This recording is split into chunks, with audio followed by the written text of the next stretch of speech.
En esta mañana comenzamos la serie titulada Presencia manifiesta de Dios y comenzaremos con el subtítulo de la ira manifiesta de Dios.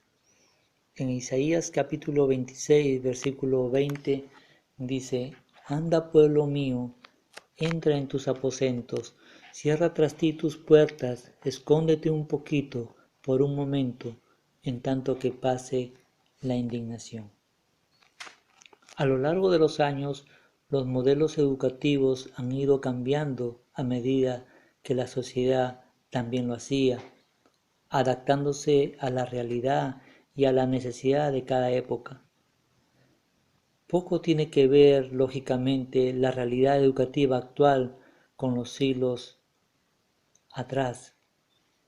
En tiempos antiguos, el modelo educativo, por denominarlo de alguna manera, dependía principalmente de la figura materna. Las mujeres se encargaban de casi toda la enseñanza, mientras que la figura paterna se centraba en aspectos más concretos y ligados con la subsistencia, como por ejemplo la caza o la supervivencia. Se trataba de un sistema muy primario e individual, donde los más pequeños aprendían de sus propios padres los conocimientos básicos para dar respuesta a las necesidades básicas. La ética y la moral se transmitían de padre a hijo y estaban muy ligadas a la ética moral del pueblo, de la ciudad y de la nación. La educación, por decirlo de una forma, evolucionó y hemos visto muchos cambios. Los gobiernos comenzaron a legislar en pro de los derechos del niño y adolescentes. Todo esto ligado a la libertad de expresión y al auge de la tecnología. Aquellos abuelos que fueron criados con una ética diferente son sorprendidos al ver ahora a sus nietos con valores totalmente diferentes a los que ellos obedecieron.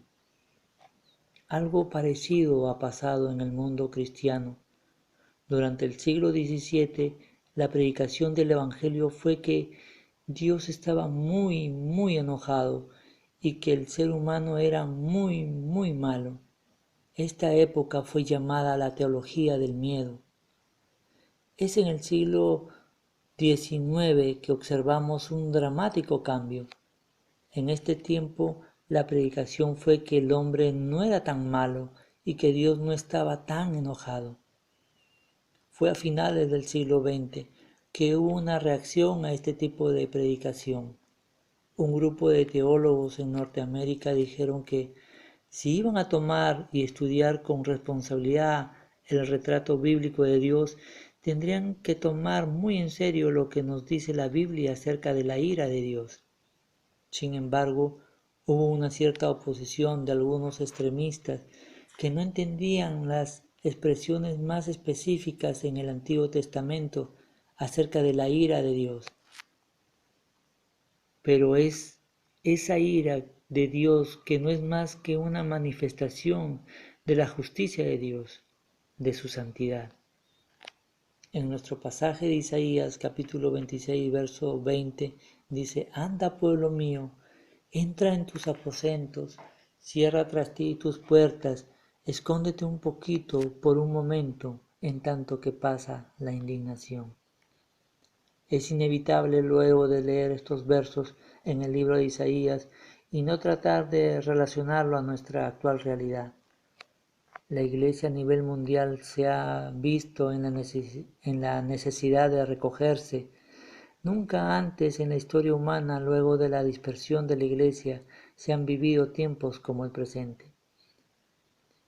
En el estudio inductivo de Isaías, no solamente vemos un énfasis en la santidad, majestad, compasión y misericordia de un Dios santo, sino que también observamos la justicia y la gracia de un Dios que ve el futuro final glorioso reservado para los que son suyos. Así que los invito a adentrarnos en estos versículos que directamente retumban en nuestros oídos con un mensaje directamente para su iglesia, pero que podría ser beneficioso para aquellos que logren romper el velo de incredulidad en el que viven. Cuando el profeta Isaías tuvo la visión de la santidad de Cristo en el capítulo 6, inmediatamente observamos en el verso 5 una declaración de juicio contra él mismo. Él dijo: «Ay de mí que soy muerto, porque siendo hombre inmundo de labios y habitando en medio de pueblo que tiene labios inmundos, han visto mis ojos al Rey Jehová de los ejércitos». El mensaje aquí fue claro. Isaías tenía un problema y la santidad de Cristo lo reveló.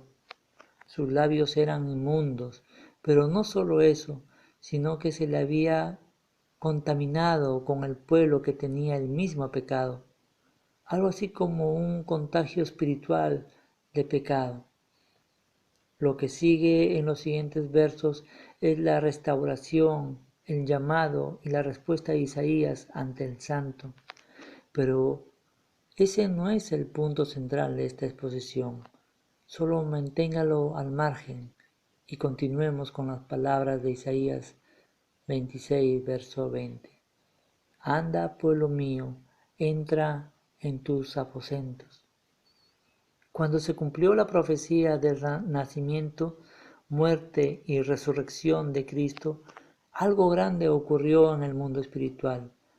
La reconciliación del ser humano con nuestro Padre se hizo accesible a todo hombre. Aquellos que cumplían con la ley de Moisés eran considerados el pueblo de Dios. Por muchos años al pueblo judío se le atribuyó este título, el título de pueblo mío. En el Antiguo Testamento siempre fue para con Israel. Levítico capítulo 20, verso 26 declara: «Habéis pues de serme santos, porque yo Jehová soy santo, y os he apartado de los pueblos para que seáis míos». Dios ha separado a un pueblo como suyo, y no solo eso, sino que demanda santidad de su pueblo.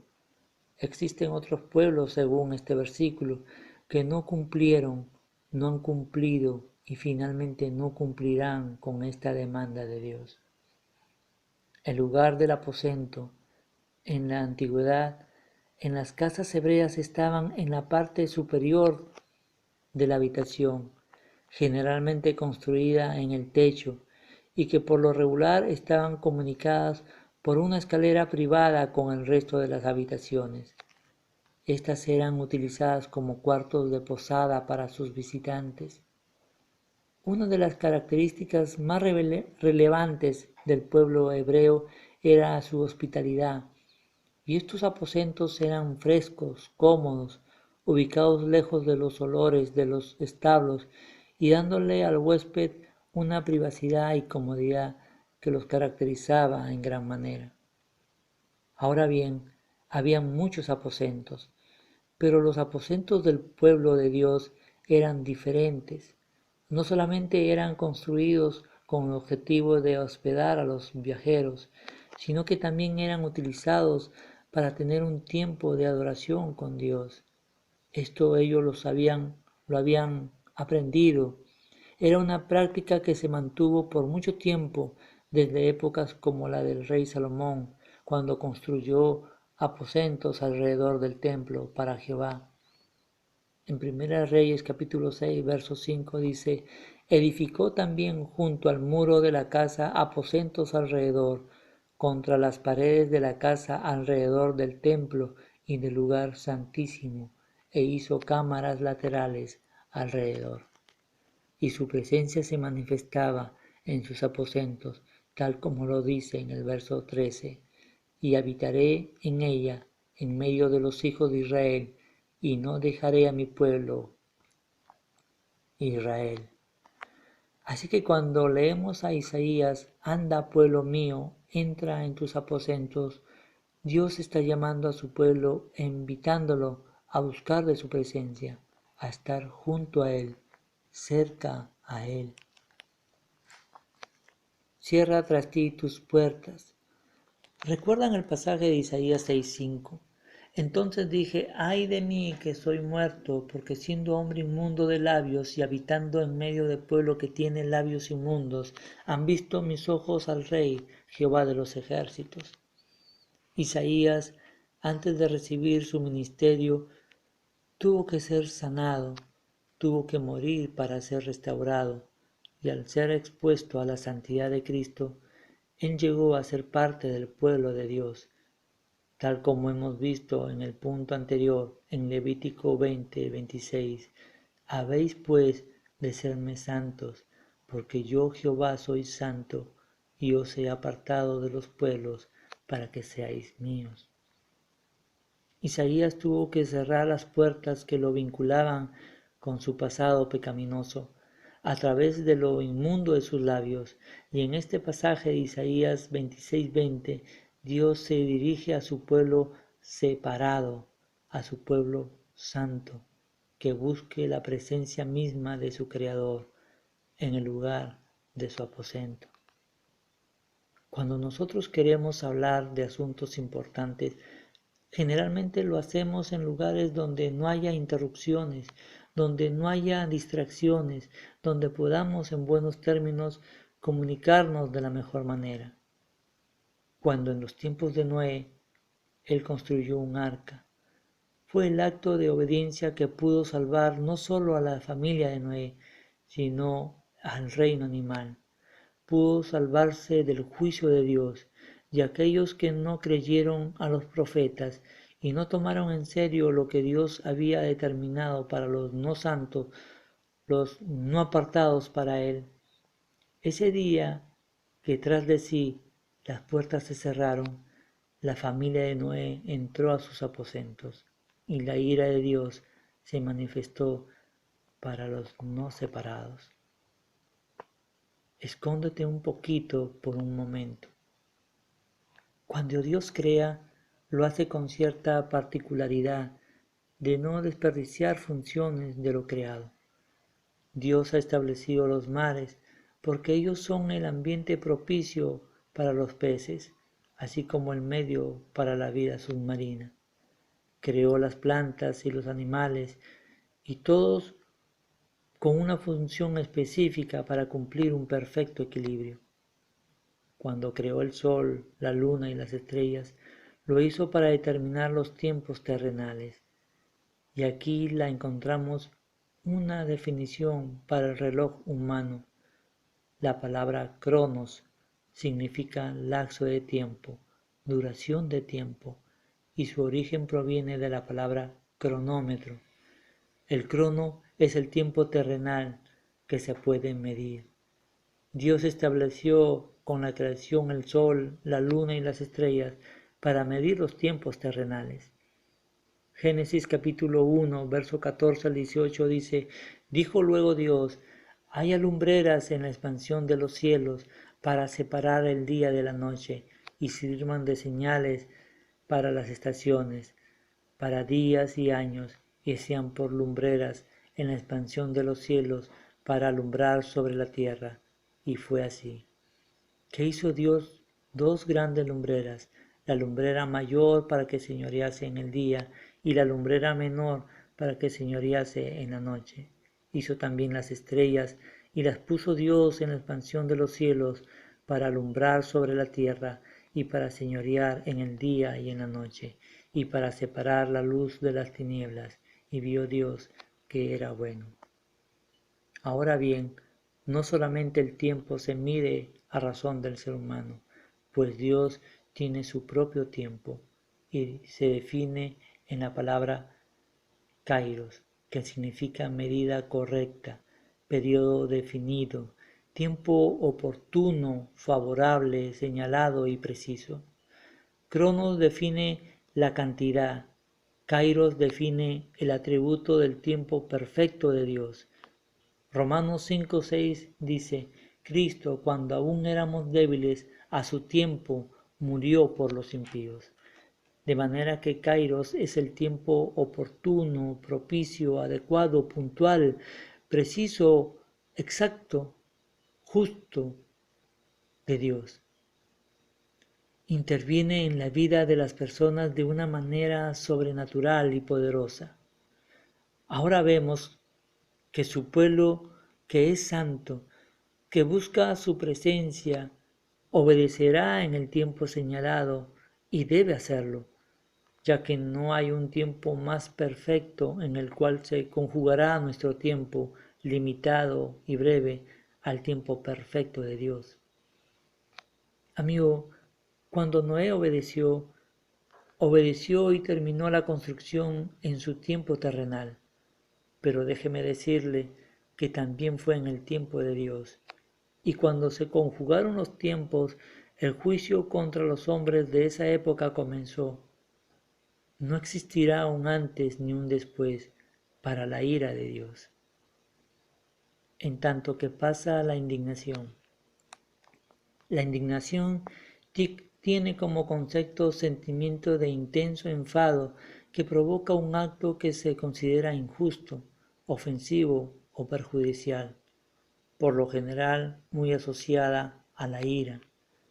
Ahora bien, hasta aquí hemos visto a un Dios que ama a su pueblo, que desea que se mantenga santo, separado, que sea obediente a la invitación de buscar su presencia, que se alinea al tiempo perfecto de su voluntad. Pero mis amados, todo esto no es sino la más grande obra protectora de la indignación de Dios. Para muchos, la indignación de Dios es un defecto en su carácter, algo que no encaja cuando escuchamos los atributos de Dios como el amor, la misericordia, la bondad de Dios. Pero cuando escuchamos de indignación, automáticamente lo asociamos a la palabra ira, enojo, y simplemente nuestro cerebro rechaza la posibilidad de que Dios actúe en ira contra el ser humano. A menudo hay un rechazo a este concepto, ya que tenemos una idea errónea de la ira de Dios. La ira de Dios o la indignación de Dios no es la pérdida de autocontrol de Dios, ni la manifestación de enojo irracional de Dios. La ira de Dios es la manifestación de la justicia santa de Dios, aquella que rechaza el pecado como impuro. Es la repulsión que surge del carácter mismo de Dios hacia todo lo que es una violación de la voluntad de Dios. Dios sencillamente, en esencia, no sabe cómo ser no justo, porque Él es justo y es soberano y sumamente misericordioso. Así que, en consecuencia, estos tiempos en los que no hemos adoptado nuestra identidad como su pueblo, sus escogidos, no hemos adoptado una actitud y determinación de entrar en su aposento y buscar su presencia, la que desatará su indignación. Y si quedamos fuera, sencillamente la puerta se cerrará, y créame que querrá estar fuera del tiempo de Dios. Y como manifesté al principio, este mensaje es para su iglesia, pero también para aquellos que deseen tomar decisiones eternas y ser parte del remanente que entre en el aposento de su gracia. Salmos capítulo 57:1 dice: Ten piedad de mí, oh Dios, ten piedad de mí, porque en ti se refugia mi alma. En la sombra de tus alas me ampararé hasta que la destrucción pase. Tú puedes hacer algo al respecto.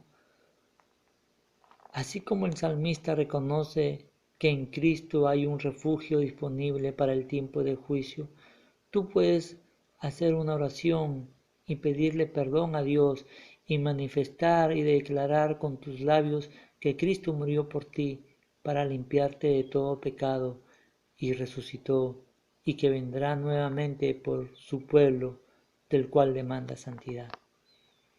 Dios es un Dios santo y desea que permanezcamos santos. Él quiere que estemos alejados del pecado. También hay un camino de vuelta a casa. Tal vez Has sentido que Dios se ha alejado de ti, pero permíteme decirte que para Dios siempre habrá un tiempo oportuno para que retomes tu decisión de serle fiel.